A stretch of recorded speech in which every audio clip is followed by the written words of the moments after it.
Good day, ma'am. Today I'm going to demonstrate the assessing the breast and axilla examination. The goal for this breast examination is to determine whether the breast is normal or abnormal. If abnormal, any of the following may be indicated.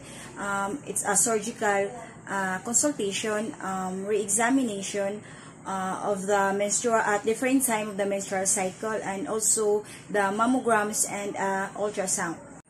The purpose for this examination is to discuss the importance of preparing clients prior to breast and axilla examination and explain the two methods of examining the breast and axilla, explain the significance of a selected breast and axilla findings, and then enumerate the steps in performing the breast and axilla assessment. So, the materials needed is the gloves.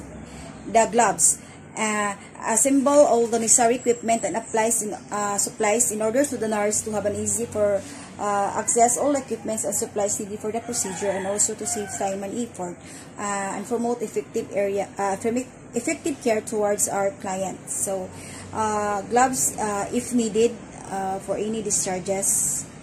So in performing the breast examination, you must always remember that it's better not to wear the gloves while palpating the breast. Wearing gloves may reduce your ability to fully appreciate all the features of lesion. So especially the smallest ones, remember to always wash your hands before and after performing the breast examination.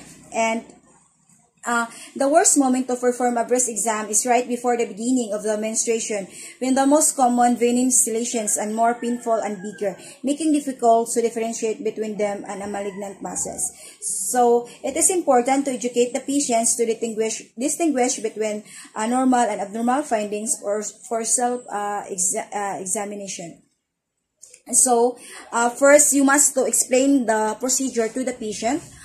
Explaining the procedure to the patients in order the patients will gain foster cooperation and gain knowledge for the proper flow of assessment, and also providing privacy for the patients in order to have patient's dignity, and also to promote comfort to the patients.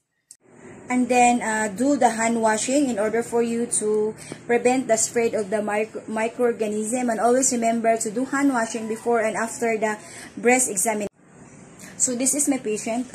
Always remember to fully expose the patient's breast part, so enable for you to breast examination. So first, you must inspect the patient's breast. The position of the breast.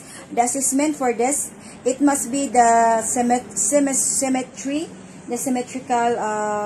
of the breast, the symmetry, the shape, and the size. So during the inspection of the breast, observe for any asymmetric findings, especially any abnormalities of the entire breast. So you have to inspect the breast, and then one breast may be normally larger than the other breast. So with arms at the side, with arms at the side, it must be like this. So since we don't have a patient, we cannot take the patient like this. So with arms with the side of the waist, the patient, you must observe the patient's breast, the shape. It is symmetrical or asymmetrical. So next is to inspect the skin of the breast for localized discolorations and hyperpigmentations, retraction or dimpling, localized and hypervascular areas, swelling or edema. So assessment for the breast. This is the assessment for the breast. Inspect the skin of localized hyperpigmentation. So you have to inspect the entire breast, whether there is any redness, swelling, or edema. You have to inspect carefully the breast of the patient. And then it is important to differentiate from a breast of abscess. Both conditions are usually seen in the postpartum period of lactating women, and both represent an infection that develops behind a clogged mammary gland duct. So since it's the postpartum woman, after that one, maybe in the breast there's a clogged mammary gland duct. So, it may be very difficult to differentiate between a simple mastitis and abscess by exam alone. So, in this case, the bedside will be the ultrasound. So, the ultrasound could be very useful to localize purulent collection and make a diagnosis for a breast abscess. So, breast warmth and redness are also associated with inflammatory breast carcinoma. In this case, however, the patient does not usually have a fever and the skin may have a classic appearance. So, you have to observe if any redness at the side of the patient's breast. So, next is palpating in each nipple. Palpating each nipple, it is important to palpate each nipple, inspect the nipples for size, shape, position, color, and discharge or any lesions. The normal findings for the nipples, it is rounded, everted, and equal in size, similar in color, smooth soap. Both nipples point in the same direction. No discharge except from pregnant or breastfeeding females. Inversions of one or both nipples that is present from puberty. So, asymmetrically sized, the division for this is asymmetrically sized and color, presence of discharge and crust, and then the recent inversion for both nipples. So, you have to palpate the nipple. Palpate in each side, in order for you to know if any lesions or discharge of the nipple. So, for the male patient, to examine the left axilla, ask the patient to relax with the left arm down. To examine the left axilla, ask the patient to use your left hand for examining the right axilla. So now press your fingers in toward chest and slide them downward, trying to feeling the central nodes against the chest wall. So from patient's left, male patient from left arm, you have to make the patient side here, and then you have to put the patient's arms like this, and then palpate the axilla of the patient and make it slide it down. Make it slide it down like that. So this examination, it is important for the male patient to palpate this one because to palpate this is to with the patient sitting upright or standing upright, to the patient to fully relax the arm. In this way, the skin of the axillary region may be completely relaxed, making it easier to appreciate any enlarged lymph nodule. So, tell the client to get relaxed, and then let the patient from the axilla. You have to make the patient's hold the patient's axilla to make it slide. So you have to palpate any nodules from near the axilla tissue. Next is you have to tell the client for teaching for the self-breast examination.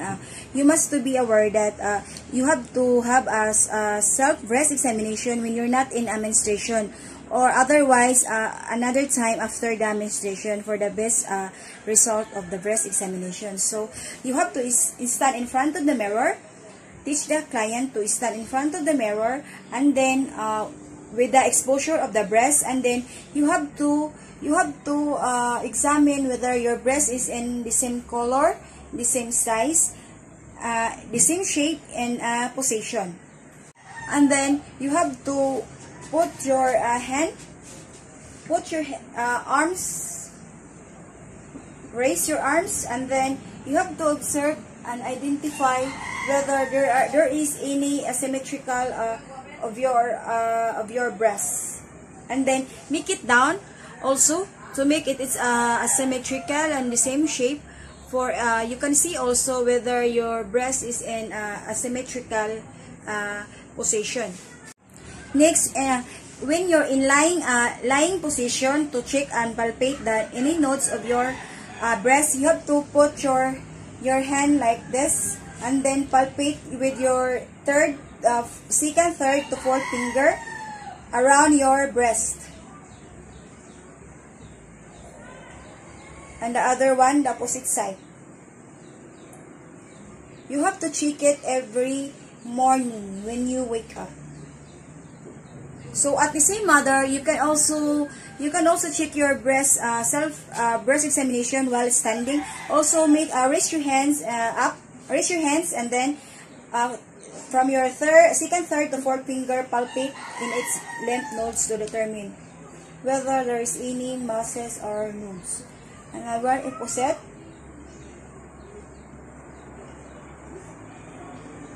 So it is very important to have as a female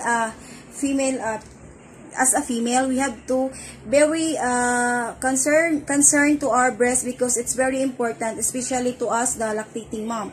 So you have to assess, examine your breast every second week or last week of the month, to ensure that your breast, there is no any abnormalities of your breast, lymph nodes, or any abnormalities. So this is the end of the assessment. So all the assessment together, you have to take it note. You have to record that.